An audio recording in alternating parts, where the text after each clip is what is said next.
కొంతమంది కేసీఆర్ గారి పక్కన ఉన్నటువంటి వాళ్ళు కేసీఆర్ గారి పేరు చెప్పుకొని అనేక రకాలుగా లబ్ధి పొంది వారు చేసినటువంటి అనేక చెత్త పనుల వల్ల ఇవాళ కేసీఆర్ గారి పేరు బద్నామయ్యే పరిస్థితి వచ్చింది.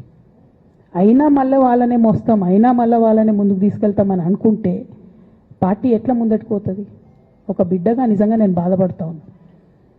ఇవాళ 5 సంవత్సరాలు ఇరిగేషన్ మంత్రిగా చేసినటువంటి హరీష్ రావు గారిది మేజర్ పాత్ర లేదా దీంట్లో?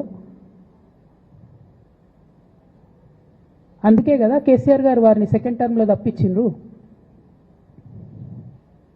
ఈ మొత్తం కాళేశ్వరం ఎపిసోడ్లో కేసీఆర్ గారికి మరక అంటిందంటే 2-3 వ్యక్తులు కారణం.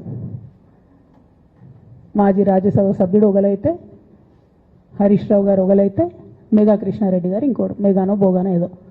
ఈ పెద్ద పెద్ద కాంట్రాక్టర్లు అందరితో కుమ్మక్కై కేసీఆర్ గారు ప్రజల కోసం ఆలోచన చేస్తే, నీళ్ళ కోసం ఆలోచన చేస్తే, వీళ్ళు సొంత వనరుల కోసం, డెవలప్మెంట్ కోసం, ఆస్తులు పెంచుకోవడం కోసం ఆలోచన చేసి ఇవాళ మీ వల్ల రేవంత్ రెడ్డి లాంటి వ్యక్తి, తెలంగాణ ఉద్యమానికి సంబంధం లేని వ్యక్తి, కేసీఆర్ గారి కాలి గోటికి సరిపోని వ్యక్తి, ఆయన నిలబడి కేసీఆర్ గారిని చేయెత్తి చూపించి కేసీఆర్ గారి మీద సిబిఐ ఇవాళ నేను వేస్తా అని చెప్తున్నాడంటే కారణం ఎవరు దీనికి?